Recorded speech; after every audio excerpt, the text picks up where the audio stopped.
xibaar yu wér te wóor ca tàng-tàng ba abonnez-vous pour ngeen di mën di jot suñuy vidéo. dal leen ak jàmm seen chaîne bi di Buzz 221 HD kii di Maodo Malick Mbaye di ancien directeur général bu agence nationale de la maison de l'outil ANAMO ginnaaw bañ ko tegee loxo am na lu bees lu yees jëmale ko ci ay mbiram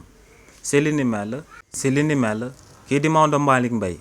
ginnaaw ba mu fi nekkoon directeur général de l'agence nationale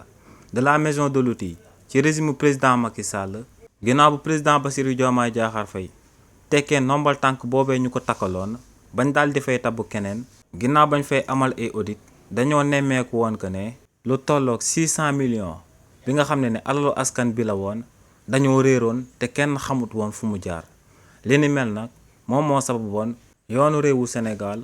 ool woon ñu bëri ñi nga xam ne dañ doon liggéeyee ci agence nationale de la maison de l'outil bii di ANAMO si loolee tamit tegoon nañ ci loxo ñu bëree bëri ñoo xam ne foofu lañ doon liggéeyee waaye nag ginnaaw bañ daan ñi nga xam ne dañ doon liggéey ci l'agence nationale de la maison de l'outil kii di Maodo Malick Mbaye moom nekkut woon ci réewu Sénégal daa génnoon dem Maroc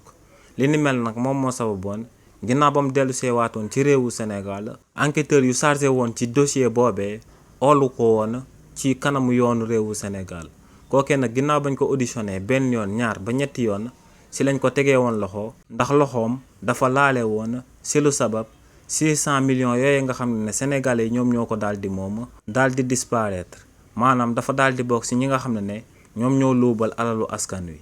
kii di Maodo Malick Mbaye nag ginnaaw bañ ko placé en garde à vue ci lu motul sax 2 semaines kookee démb dafa am akub malaise bañ mujj koo daal di yóbbu ci pavillon spécial tàmbale di amal ay soins jëmale ko ci jëmmam donc actuellement kii di Maodo Malick Mbaye moo ngi ci pavillon spécial ndax dafa am ay problème wërgu yaram. xibaar yu wér te wóor ca tàng-tàng ba abonnez-vous pour ngeen di mën di jot suñuy vidéo.